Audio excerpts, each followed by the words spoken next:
Let's take a wandering journey to recover authenticity. Now, don't be too serious. Allow yourself a little play. We start with bodies to cite blame or credit for whatever ideas might happen. That was my body on the left. My name is Curtis M. Rivas-Subert, and I'll start this journey in the U.S., where I studied creative writing, worked as a musician, and wrote a master's thesis on quantum physics.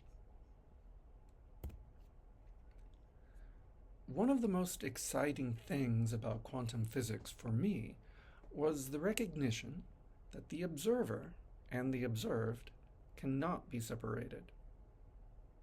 Whether an electron appears as a particle or a wave, for example, depends entirely on the structure of the experiment. The act of observing determines the reality observed. We are not apart from the system observed. We are a part of that system. As Werner Heisenberg, one of the founders of quantum theory, noted, one becomes entangled in contradictions if one speaks of the probable position of the electron without considering the experiment used to determine it. And if these considerations were extended, we should be forced, for example, to include our own eyes as part of the system.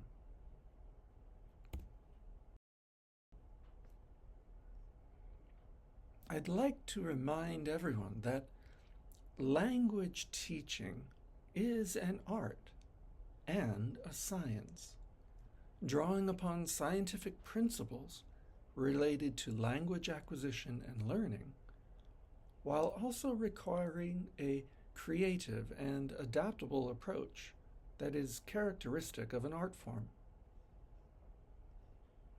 Knowledge is always situated, but it seems the goal of much language teaching in Japan is to mask this situation as much as possible.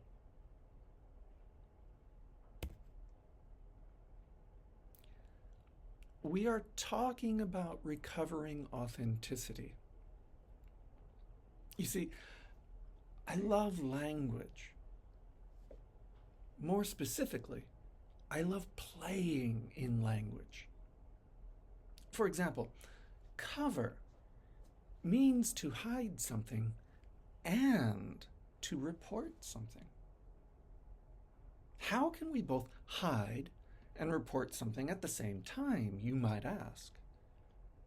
To which I would, in a playfully serious voice, reply, we always are.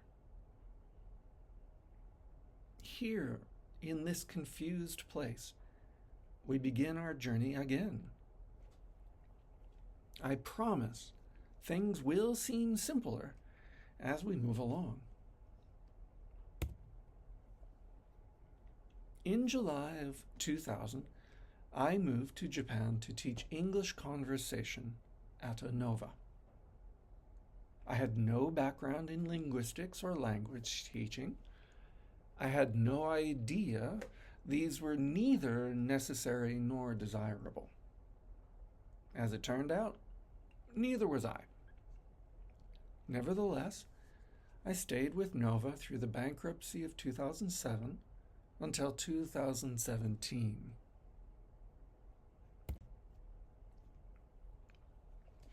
I was not a desirable teacher because, well, I focused on teaching, or my idea of teaching, and NOVA didn't want teachers. They wanted native speakers. NOVA advertised its use of native speakers as a means to increase the authenticity of its language lessons. As an English conversation teacher at the largest eikaiwa in Japan, it became immediately apparent to me that we were not teaching native English, but English our students want to learn. The students' demand for English relevant to their own interest and needs played more of a role in classroom language construction than actual native authenticity. As Richard Piner points out, authenticity is often associated with the best version of things. Therefore, authentic language is often wrongly perceived to belong only to native speakers.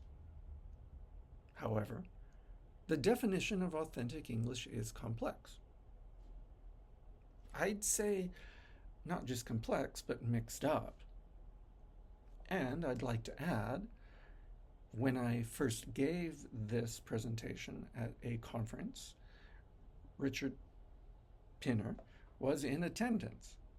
And when I read this quote, he had to consult with someone to do an online search to see if he actually said it. It was, he clarified, the gist of what he said, but not the authentic words that he said during an interview.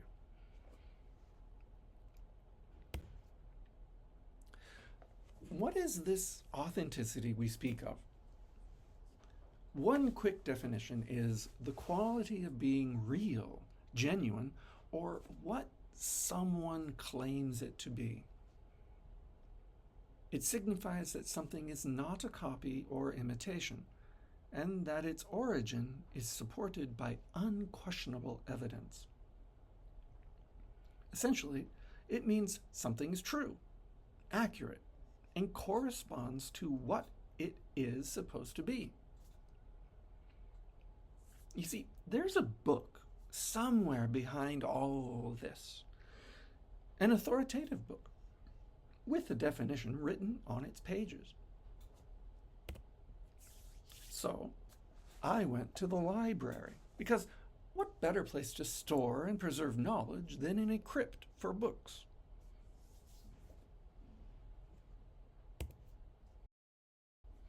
To be specific, I went to the depths of our school's library at Okayama Kosen, where waited a 20-volume edition of the Oxford English Dictionary, widely regarded as the authority on the English language. It listed meanings of authentic relating to of authority, original, real, actual or genuine, and, lastly but not leastly, really proceeding from its reputed source. These are photos of those pages, so you can believe me.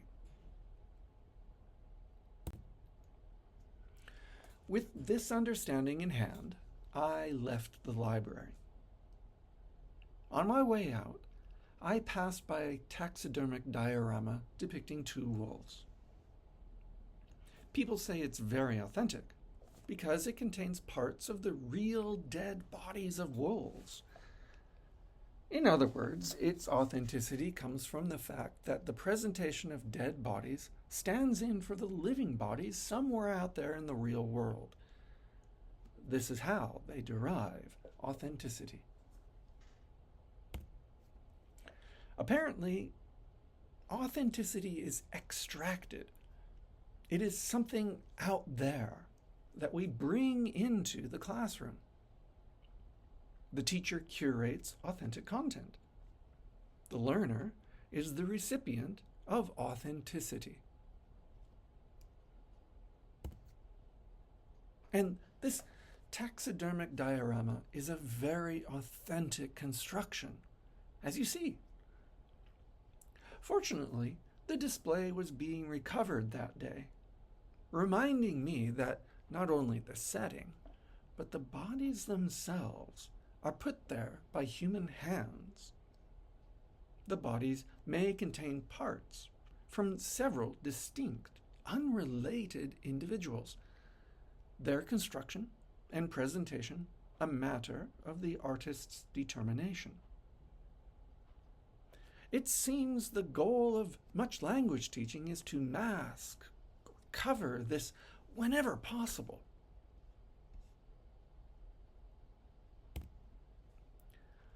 The taxidermist teacher repairing this diorama asked a question I've been asked innumerable times in Japan. What is the best way to learn authentic English? Confused, or perhaps annoyed, I answered about chimpanzees. You could read about them in novels and stories. You could read about them in textbooks. You could study them in taxidermic dioramas. You could go to a zoo and watch them in cages. You could observe them where they live. And this last is what famed primatologist Jane Goodall did. But she went a step further. She crossed the line. She lived with and interacted with the objects of her study. And that was considered bad science. By becoming part of the environment and building trust with the chimpanzees, she gained access to behaviors never seen by scientists, such as tool use, warfare, and deep maternal bonds. Dr. Jane Goodall blurred the boundary between observer and subject, and in so doing, deepened our knowledge of both the chimpanzees and ourselves. We can't all be Goodall. We can't all go study English abroad. It's too expensive. That's what the taxidermist teacher told me, and I agree. To provide the maximum number of students in Japan the best English language education possible, we must deconstruct this idea that authentic English comes from outside Japan. Are the chimpanzees Dr. Goodall interacted with and described authentic? Yes, they are. And new knowledge emerged because of their interactions. But if you want authentic to mean out there and unconstructed, then no. They were not authentic chimpanzees. And that doesn't really make any sense unless we remember. Knowledge is always constructed, always situated. Recognizing the walls of the classroom is not a loss of authenticity. And CLIL provides one of the best means of constructing authentic language learning within the walls of Japan's classrooms. Do you remember to derive authenticity, to bring authenticity into the classrooms from somewhere out there? Oh, sorry, go ahead. I mistook. Derive, not derive. That was a typo. However, derive is an interesting mistake. It's French.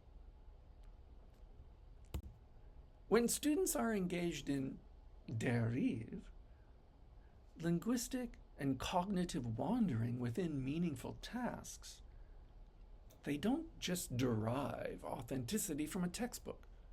They derive it through interaction, co-construction, and reflective noticing.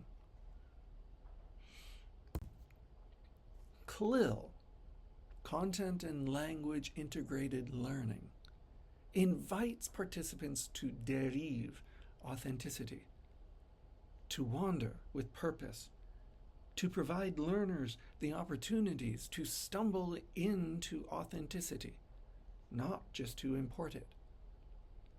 When learners are engaged with both the language and the subject, unexpected things can happen. Some key components of effective CLIL methodologies that enable this to happen are the language used and learned. Students learn to use the target language to communicate about the content. Language for learning, e.g., classroom discourse. Language of learning, e.g., subject-specific vocabulary. And language through learning, emergent language from real communication. Scaffolding. Construction. Language and content support are embedded to help learners succeed. CLIL recognizes classroom language as both a tool and an object of inquiry. CLIL empowers students as co-constructors of meaning. CLIL succeeds because it embraces the constructiveness of the classroom and recognizes students as both subjects and objects of the educational experience.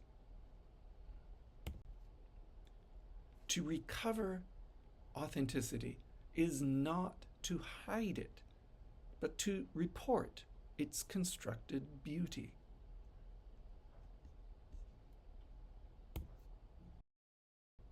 Transparent means both easily seen through and easily seen. Authenticity is not the absence of construction. It is transparent construction, as is CLIL. Though detailing my research into CLIL would require more time than I have here today, I'd like to briefly say that between 2021 and 2024, I gathered data on my English conversation courses and my CLIL courses.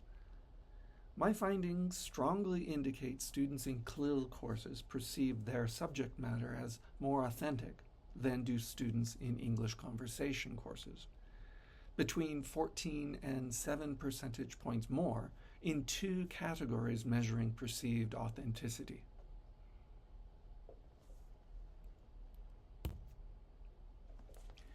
Increasing perceived authenticity increases motivation. When students perceive the subject as more authentic, they are more motivated to engage in the educational experience.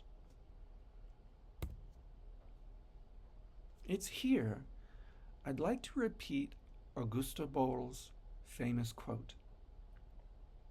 "The classroom is not a rehearsal for reality. It is one of the realest places we have."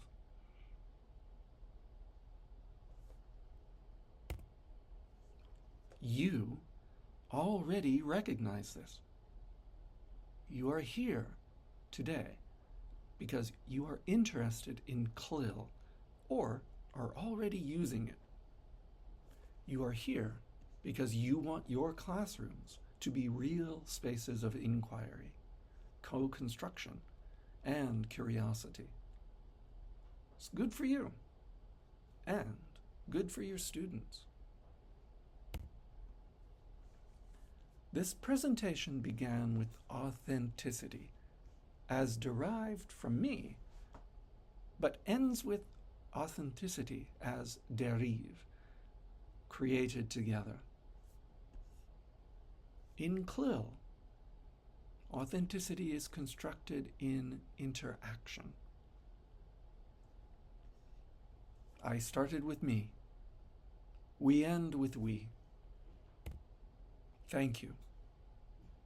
This time was ours to build. Thank you for listening, thinking, and helping to recover authenticity. Please ask questions. I hope some things were confusing.